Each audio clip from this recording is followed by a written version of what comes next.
Berita mengenai Ayla, menantu ketiga Kiai Abdullah Wahid, tak mengenakan hijab langsung menyebar pada warga kampung setempat. Umi Fatimah yang tengah berada di pasar kini hanya bisa menulihkan telinganya. Belanja pun yang biasanya suka berlama-lama. Mengobrol dengan pedagang kali ini tak lagi dilakukan. Membeli tanpa memilih dan langsung pergi. Saat tiba di rumah, Umi Fatimah mendapati Ayla baru selesai mencuci piring bekas makannya sendiri. Karena tidak sholat, ia jeti bangun siang. Salahkan saja Ivan tak membangunkannya. Ia jeti makan sendirian karena suaminya itu katanya harus bekerja dengan Ahmad. Bek! Belanjaannya disimpan dengan kasar di meja. Ayla pun sedikit kaget. Umi, mau aku bantu membereskan belanjaannya? Meski tak menyukai pernikahan paksa ini, tapi bukan berarti Ayla betah tak disukai oleh orang-orang di sekitarnya. Ia akan berusaha mengambil hati mertuanya. Mungkin ini juga salah satu jalan agar ia bisa merasakan kasih sayang seorang ibu. Ia sudah banyak membaca di internet. Salah satu hal agar disukai mertua adalah membantunya. Tapi ia sudah kehilangan satu momen, yaitu tidur kesiangan. Umi Fatimah memejamkan matanya sejenak dan menghela napasnya kasar. Kamu bisa gak jangan bikin saya malu? Kamu benar-benar membuat saya kehilangan wajah gara-gara kamu. Sentaknya lagi. Ayla kian bingung. Ia ingin bicara tapi mulutnya seolah terkunci. Harusnya saya bersikap keras agar apa? Umi! Seru Ivan mendekat. Menarik Ayla mundur ke belakang badannya. Ada apa ini? Kali ini nada bicaranya menjadi lebih bersahabat. Umi Fatimah memalingkan wajahnya dan pergi duduk di kursi. Ivan pun berbalik dan mengusap bahu Ayla. Kamu baik-baik saja? Ya, aku gak apa-apa. Jawab Ayla. Krek. Ayla kaget karena Ivan tiba-tiba memeluknya. Tapi ia tidak berontak dan tidak juga membalas pelukan suaminya. Sana, ke atas. Nanti aku nyusul. Ayla menurut tanpa membantah. Ia langsung pergi ke atas. Ivan pun lantas menghadap ibunya. Umi, sudah aku katakan bukan? Jangan menghardik Ayla. Jangan memarahinya. Bila Ayla melakukan kesalahan, berarti itu salahku karena tidak mampu mendidiknya dengan baik. Dia tanggung jawabku. Umi tidak berhak memarahinya atau menghakiminya. Satu-satunya orang yang berhak melakukan itu atasnya hanya aku. Hanya aku, Umi. Suaminya. Seru Ivan dan langsung pergi. Ayla yang masih di ujung tangga pun segera masuk ke dalam kamar. Ada rasa senang di hati karena Ivan membelanya. Di luar sana, ada banyak suami yang tak mampu melindungi istri di depan ibunya. Namun, kini ia jadi deg-degan. Takut Ivan memarahinya. Mengingat kalimat terakhir yang diucapkan tadi. Satu-satunya orang yang berhak melakukan itu atasnya hanya aku. Hanya aku, Umi, suaminya. Ayla menggigit kuku jarinya. Saat mendengar pintu dibuka, Ayla tak berani menoleh sama sekali. Ia mengepalkan kedua tangannya selayar pejam. Ayla, kenapa kamu sangat keras kepala, ha? Puas kamu melihat aku berdebat dengan ibuku sendiri untuk membelamu? Bisakah kamu bersikap lebih dewasa, lebih bijak? Jangan kekanakan. Sentak Ivan. Ayla menutup kedua telinganya. Belum usai dengan masalah dengan ayahnya. Kini ia bertengkar dengan mertuanya. Dan sekarang dimarahi oleh suaminya. Kenapa hidupnya harus semenderita ini? Tidak bisakah orang-orang di sekitarnya menyayangi dirinya? Bahkan, satu-satunya orang yang sangat menyayanginya pun kini malah membiarkannya pergi dan memintanya mengabdi pada pria yang kini ia sebut suami. Hidup ini tidak adil. Kebebasannya dirampas, begitupun dengan kebahagiaannya. Ayla, Ivan khawatir melihat istrinya yang memejamkan mata seraya menutup kedua telinganya. Apa sebegitu parah yang dikatakan oleh ibunya sampai Ayla ketakutan dan merasa takut seperti ini? Istriku, panggil Ivan lagi lembut. Barulah Ayla membuka matanya, melihat wajah Ivan dengan seksama. Rautnya sangat berbeda dengan yang tadi. Apa itu cuma halusinasi karena aku ketakutan? Gumamnya pelan. Kamu baik-baik saja kan? Ayla langsung mengangkat kedua tangannya ingin memeluk Ivan, tapi kemudian ia sadar. Gue ngapain? Malu banget kalau sampai gue peluk dia, batinnya. Ivan pun sedikit bingung dengan posisi Ayla, seolah ingin memeluknya tapi tidak jeti. Pertanyaannya kenapa? Padahal mereka sudah halal. Ayla berdehem. Aku bawain air buat kamu, kata Ivan kembali beranjak mengambil gelas di atas meja. Minum dulu. Bismillah. Mama kasih, kata Ayla pelan. Sama-sama, kata Ivan seraya menyeka sisa air di bibir istrinya. Mata Ayla melotot. Astaga, manusia ini kenapa sih tingkahnya bikin gue jantungan? Elo kok balik lagi? Ayla menggeser duduknya hingga Ivan kini duduk di sampingnya.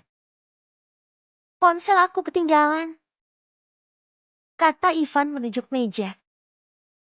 Oh, kata Ayla. Ivan mengubah duduknya menghadap Ayla. Maafin Umi ya. Iya, lirih Ayla lemah. Boleh gak? Aku tahu tadi kejadiannya kayak gimana. Ayla diam sejenak. Ia juga tidak paham di mana letak salahnya. Aku juga gak tahu letak kesalahan aku di mana. Apa mungkin karena aku bangun siang?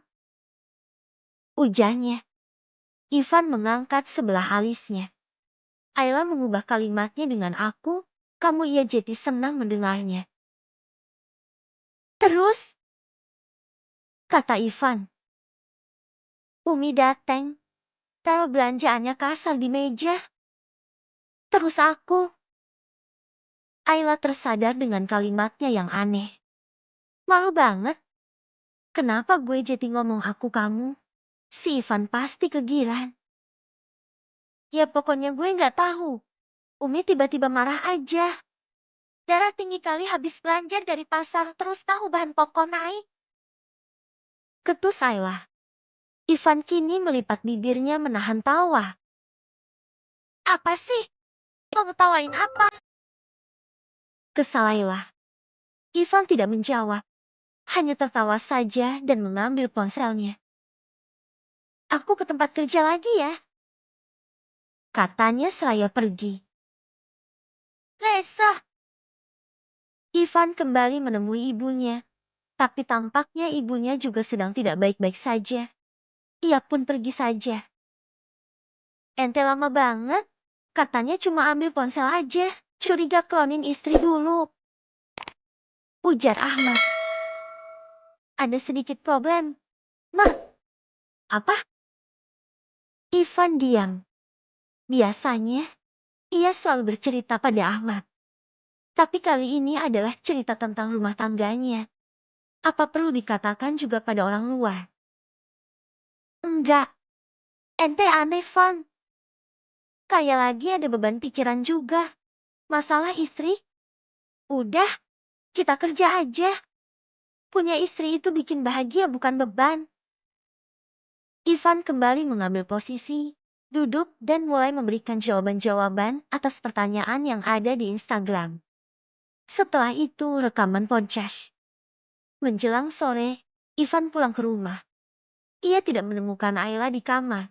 Di bawah pun tidak ada. Hanya ada Uminya saja. Ia pun jadi ingat akan masalah tadi. Segera ia menghampiri ibunya. Umi, sapa Ivan. Umi Fatimah hanya menoleh sejenak dan kembali fokus pada televisi. Ia juga seperti ibu-ibu pada umumnya. Suka menonton TV. Umi, Ada yang mau aku bicarakan. Tentu istrimu.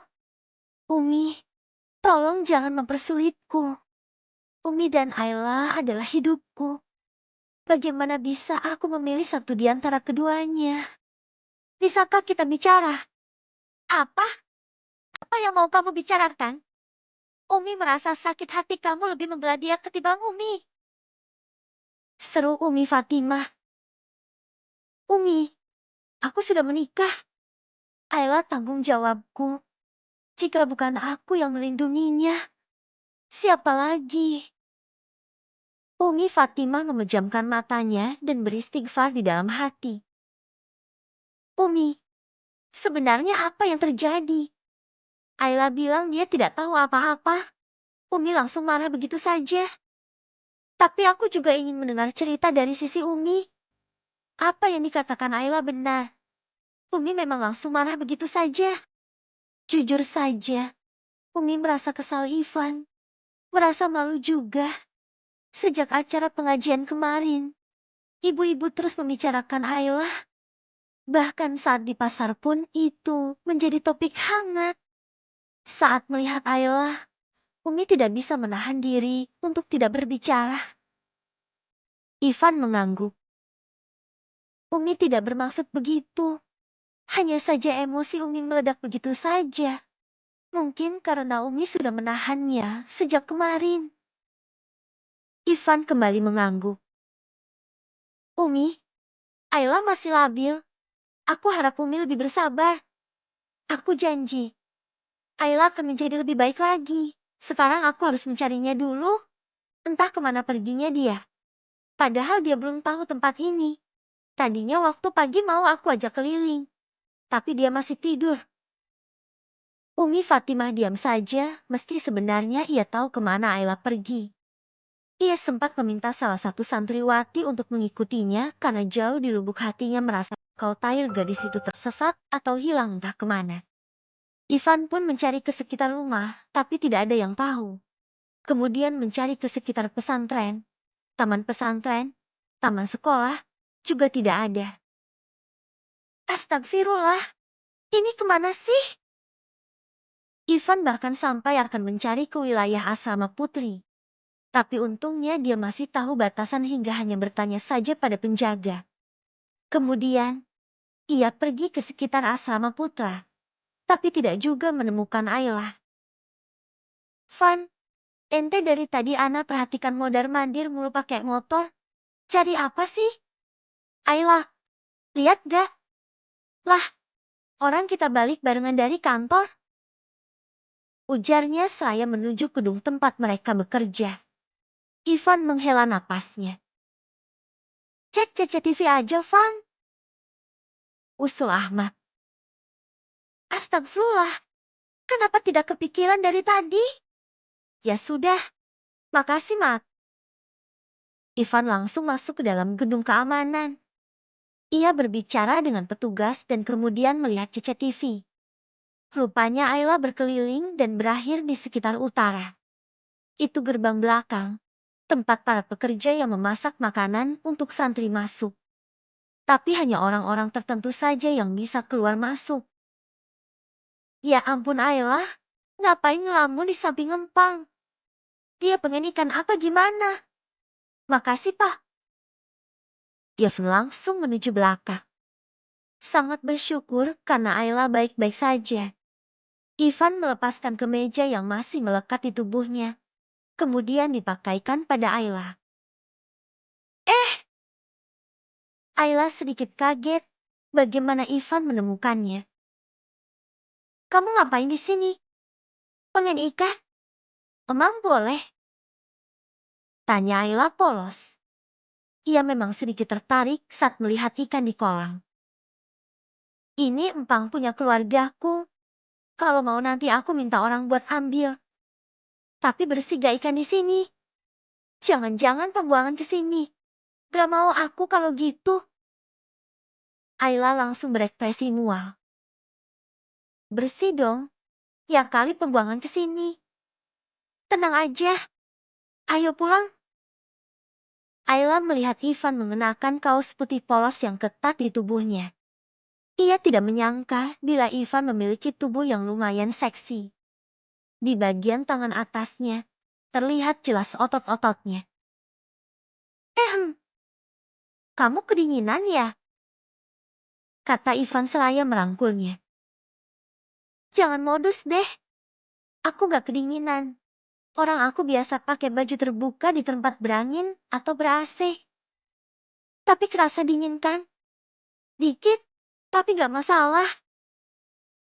Kata Ayla. Tenang aja, aku bakal angetin kamu. Mata Ayla melotot. Maksudnya, aku punya banyak jaket. Aku juga suka pakai jaket. Jadi kamu bisa pakai gitu. Jangan salah paham, kata Ivan. Ia juga merasa aneh. Kenapa bisa berbicara begitu aneh? Ini gimana cara dapat ikannya? Ayla kembali mengalihkan pembicaraan pada topik awal. Mau coba mancing? Tawar Ivan membuat Ayla berbinar. Emang boleh? Boleh dong. Apa yang gak boleh buat istriku? Kata Ivan. Ayla langsung mengerlingkan matanya malas. Ya udah, ayo kita mancing. Sebentar. Ivan langsung mengambil alat pancing dan meminta salah satu santri untuk mengambil umpannya. Terkadang ia memang suka memancing, jadi semuanya sudah siap. Ayla terus berdiri di samping suaminya saat tengah memasang umpan. Mau coba? Tawar Ivan yang langsung dijawab gelengan. Enggak, jijik gitu. Katanya saat melihat umpan. Ivan tertawa. Sini pegang, lemparin. Gimana caranya? Kata Ayla.